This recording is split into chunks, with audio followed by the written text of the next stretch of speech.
welcome here to Stories in Time at home, because that's what you have to do these days. And we're comfortably here at home.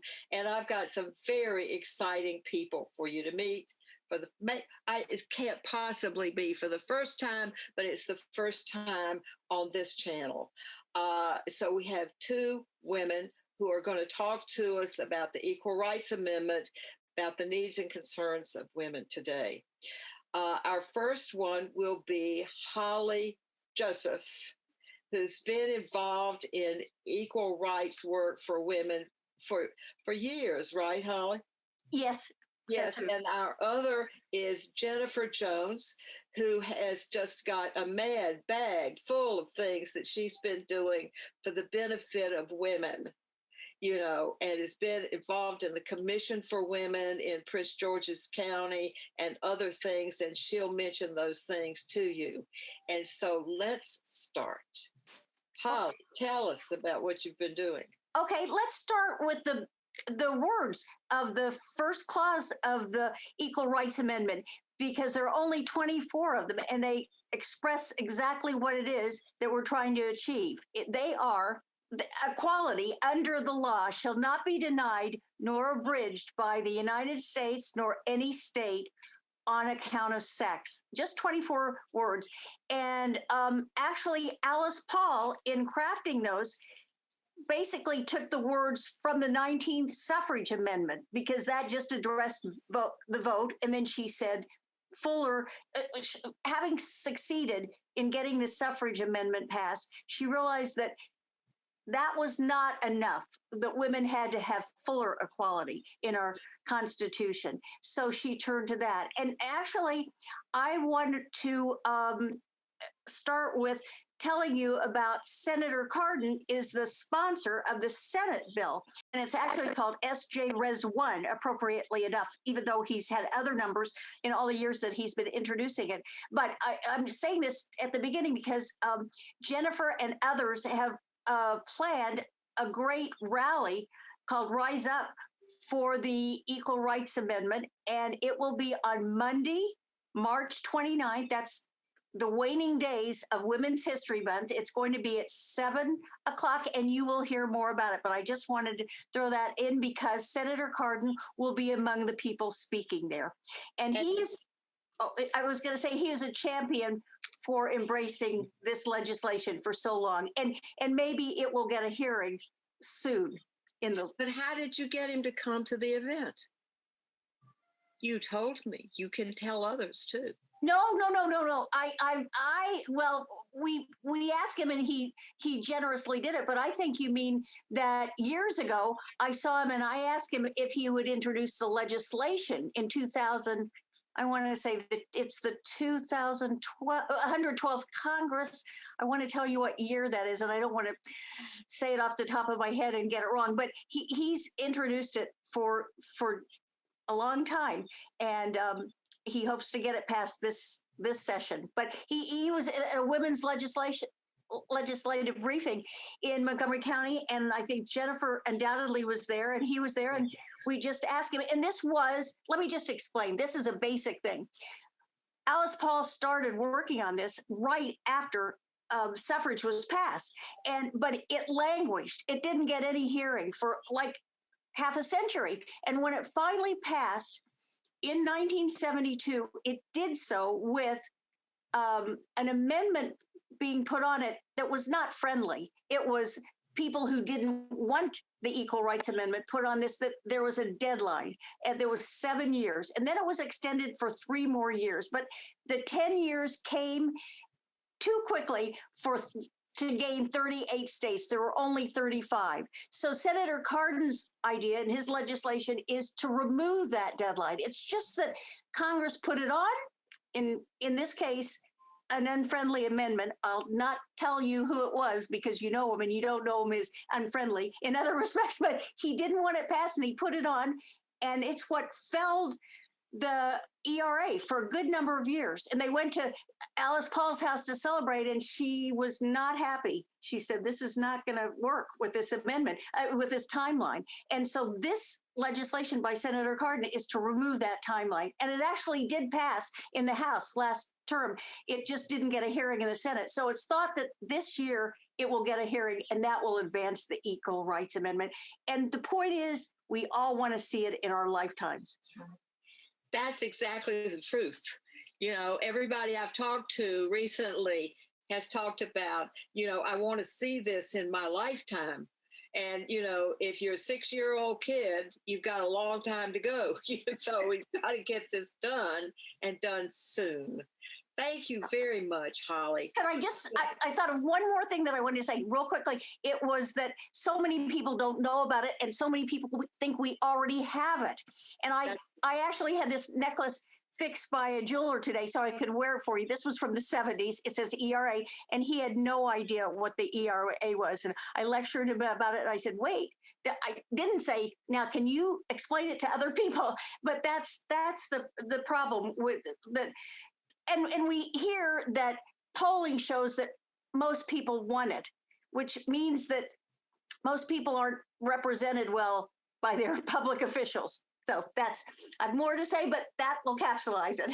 Listen, thank you very much. You know, it's important to get that out, and you inspire me to start going through the boxes in my chest to see if I can't find my little green. It's become a little green necklace now. Yeah, that's it. Yeah.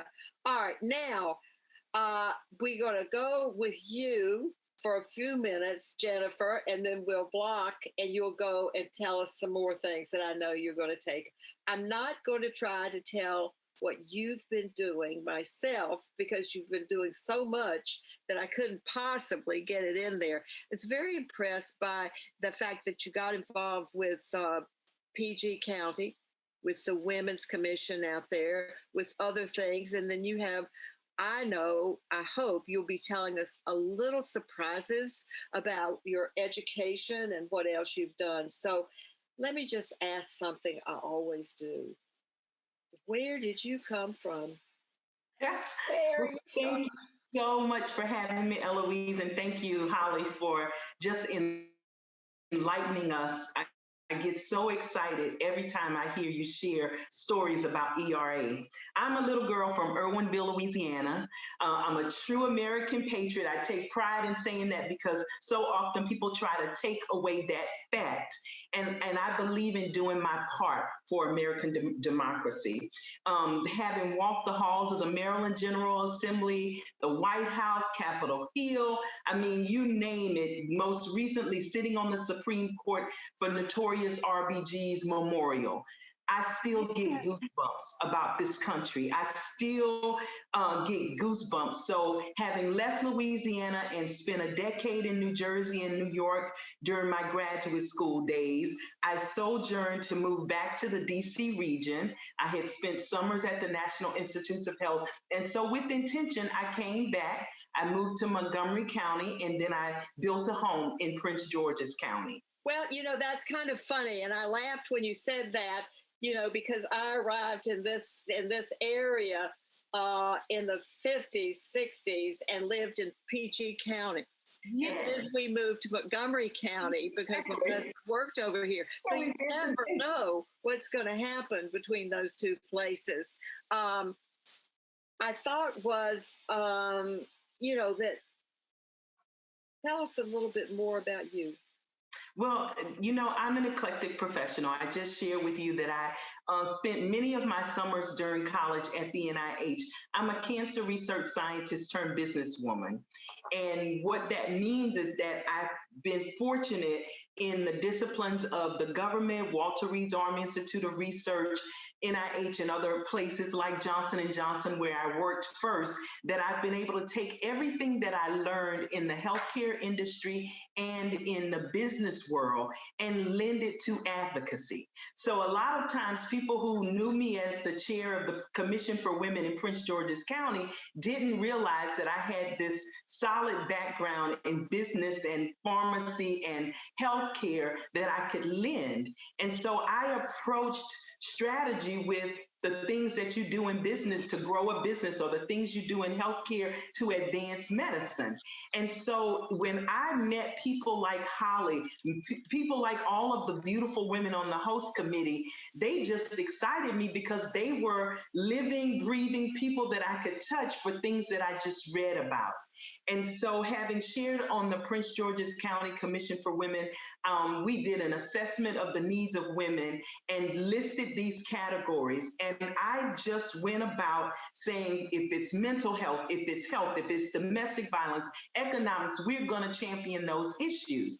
And it was becoming familiar with the work in ERA that Maryland Now, that Maryland BPW were doing, that I got involved in ERA. And so the things that I've been fortunate to do that I call special or sexy is when I'm an independent. I was originally an independent. So politically, I approach politics from a very bipartisan lens, a very mission-focused lens. So I always say, I don't care if you're green with an eye in the middle of your forehead. If you are aligned with my mission, we are going to work together to get the job done. And so I've done things like really being aggressively involved nationally in the get out to vote for the 2008 and 2012 elections with President Obama. I supported and was a proud surrogate of Hillary Clinton during her election, was devastated when she lost. And yes, I was there on the mall with all of the other millions of women all over the country standing up. And then recently supporting the Biden-Harris initiative and making sure that we registered people to vote and got out the vote. All right. Yeah, stop there. We've got 1 minute here until we break for something else. And you ended that. I'm going to ask you to end it right there because it's such a good place to start. You know, is that we've got these things going, and it's wonderful. So we'll take a break now. Just sit tight and we'll be right back. America, land of the free. It's at the core of who we are. Freedom. The freedom to live without fear, to drive through all 50 states, to sleep safely in our own beds, the freedom to jog where we please, to watch birds in the park, to wear a hoodie, the freedom to breathe. Before we celebrate the freedom most Americans have, we must fight for the freedom all Americans deserve. Because no matter your religion, gender, disability, age, race, all lives can't matter until Black lives matter.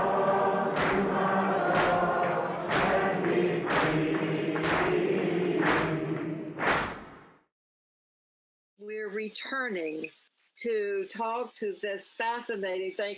I love having conversations that revolve around things like Alice Paul, like the history, like ERA, like what women are doing. And so, you know, I think that this is great. It's a lot of diversity here. How about you, Jennifer? How did you get involved with the Equal Rights Movement? Well, you know, I'm a servant at heart. Coming from a family of faith leaders, in addition to the service that we do in the healthcare community all the time. And then I'm a member of Alpha Kappa Alpha Sorority Incorporated. So long before I moved to Maryland, I was involved in service on all levels.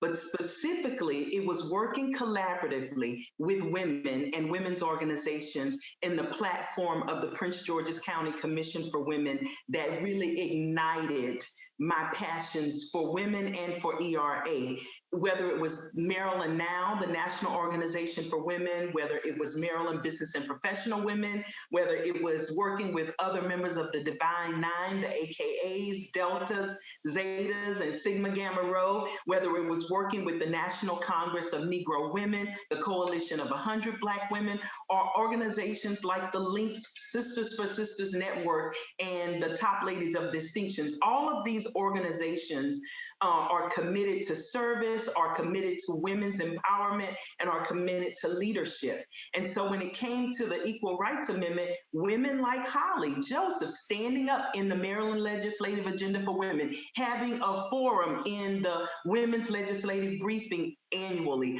all of those things educated me on what I was already a believer in, which is the ability for women to be amazing and phenomenal. And I learned details from them about why the legislation was so important to secure the assurance that women could be protected in their equality in this country. It's that simple and that straightforward. So many people don't know that and don't believe it. They think that the things that are already bills, that have been made a law, that they'll be there forever. And of course, we know that it could go in a minute. Somebody comes up there, that there's only one way to keep it. What would you say that place is? That place is enshrining it in the Constitution. It's so important. This Holly already highlighted us on the Senate resolution that Senator Cardin and Senator Lisa Murkowski put into the Senate day one of this new administration. And equally, Senator Jackie Spires and Tom Reed from New York entered a bipartisan bill in the House. So if we lift this extension, it allows us to now accept the ratification and move forward with getting this bill into the Constitution. But what I hope that we can do on the 29th is to ignite a spark, to educate, inspire, and empower women. It is so important that people understand the knowledge that you and Holly and so many other women have in your hearts and minds, that's shared with other women to educate them on what sacrifices have already been made so that we can move forward with new outcomes. It's so important that we teach women how to connect with their elected leaders, call their offices, send emails, write letters, so that we can get the word out that this is something we want. 95% of the country, according to polls, already support women's equality, but they think, many people believe it's already in the Constitution because of the 19th Amendment. And so I want to do my part to ensure that everyone in the country hears our voice through media, through social media, through this event on the 29th. I hope that it will encourage women in other states to do their events so that we can all be focused on getting the message out that it's not in the Constitution yet, and we need everyone to get on board to make it happen. I love what you're saying. I have a personal reason for loving it like that, is that I worked for the League, and in 1982, I was sitting there when they dumped old eggs in our list that night, broke your heart. And it was one of the most sad, powerful things I've ever experienced with women at the office that day. They were calling from the League people, and in every office that was around, you were being called, and people just couldn't accept the fact that it didn't get through. But you've just mentioned a lot of things that were not used during the 70s. And I get excited when I hear the ideas of going to the Congress when we did all of that and other things, but there were things that you talked about that weren't put in the staff and they weren't used during those earlier days. And I think there are many people that had the sense of it, but they've grown to really appreciate it. Of the things you just mentioned, what do you think is the most important thing for us to do? I think the most important thing is to elevate and amplify that the 28th Amendment, the Equal Rights Amendment, is one step away from being able to be enshrined in our Constitution. And that we need to let Congress hear, every elected leader on state, local, and national levels hear the will of the people. It's not new. But what I really hope to add value is what I saw happen this year with Black women. In 2020, in 2020, Black women saw Kamala Harris, as well as a diverse cadre of people running for president in the Democratic Party. When President Biden was embraced by Congressman Clyburn, and that group of women in South Carolina, that was a major win. You have the Iowa and other caucus, but that South Carolina caucus is a make or break, especially in the Democratic Party. And Clyburn told Biden, you need to hear from Black women. And that one conversation in South Carolina lit a spark, because it's those same women who said to Biden, we're going to back you because we believe that you are the right candidate for this time. And then they asked, please consider a Black woman for your vice president.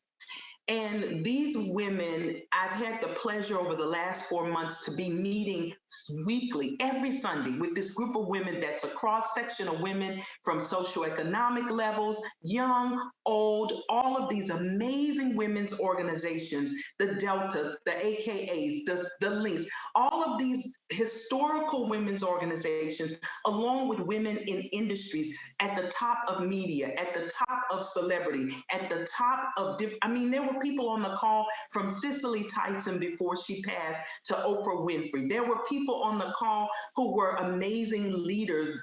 Just amazing people in this sacred space with one mission: to ensure that Biden Harris were elected to office, and that administration could save our democracy. It wasn't about just being a Black woman. It was about galvanizing the strength and power of registering people to vote. You saw what Stacey Abrams did in Georgia.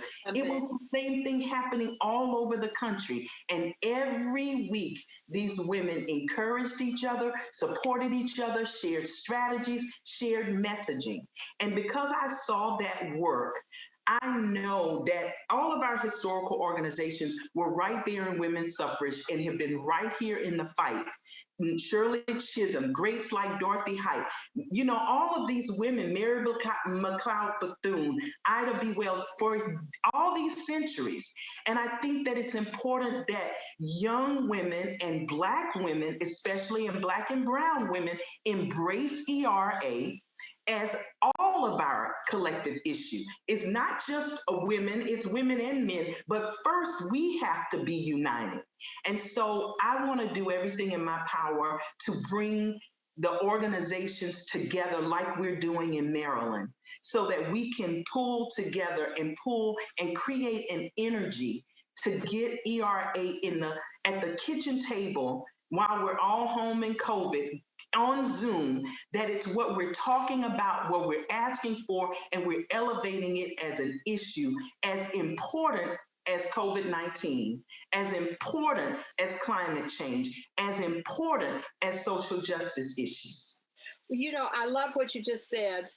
I believe in all of that. The one thing that I think has not been on the front of the room is that all the organizations, Black, white, whatever, have to work together, because that's where the power's coming from. We're all going to love our BPW and NOW and all of the societies and everything, but they've got to come, and that's what we're praying for them to come together so that woman will be woman and not women.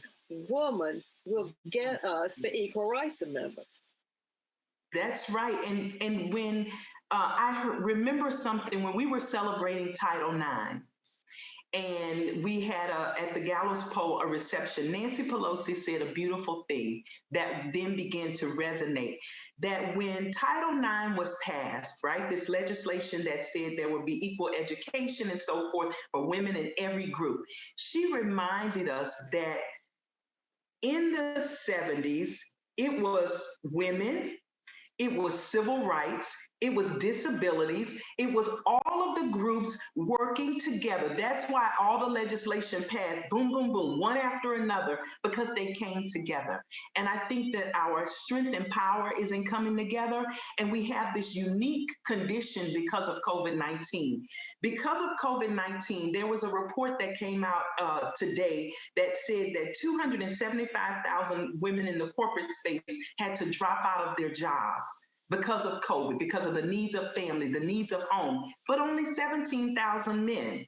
Right now, women are disproportionately impacted by COVID-19. And they found specifically that working mothers, that women in senior level management, and Black women are the three groups of women hardest hit by COVID-19. So if it took us 50 years, that just last year in 2020, the numbers for men and women in the workforce, just looking at workforce, were about equal. And in less than a year, because of the pandemic, those numbers have been shattered and we have regressed almost 50 years. So everyone's waiting to see, are we going to have to go through a fight for another 50 years to get back to equal pairing? Or when the economy begins to recover and rebound, are women going to get back in their position and be able to move forward? Well, my question and conversation is, my statement is, if ERA was already in the Constitution, that wouldn't be something you have to wonder about. It would be the law, and we would have protections and processes to ensure those things stayed in place. Thank you, Jennifer. We've just run out of time. Thank you, Jennifer. Thank you, Holly, for being here and adding your touches. Really glad, and whenever, after having worked through all that in the 70s, every time these powerful conversations, I feel so wonderful by being close to them. I get energy and divine, and let's all go on the 29th to this thing. Thank you. Thank you both for being here.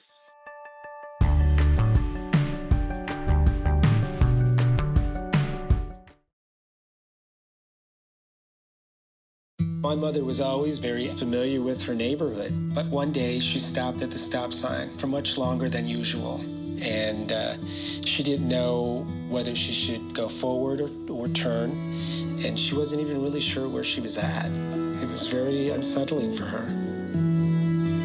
I felt so much better after my son told me, "Mom, I don't want you to worry or be afraid. I'll be there for you, and we'll figure it out."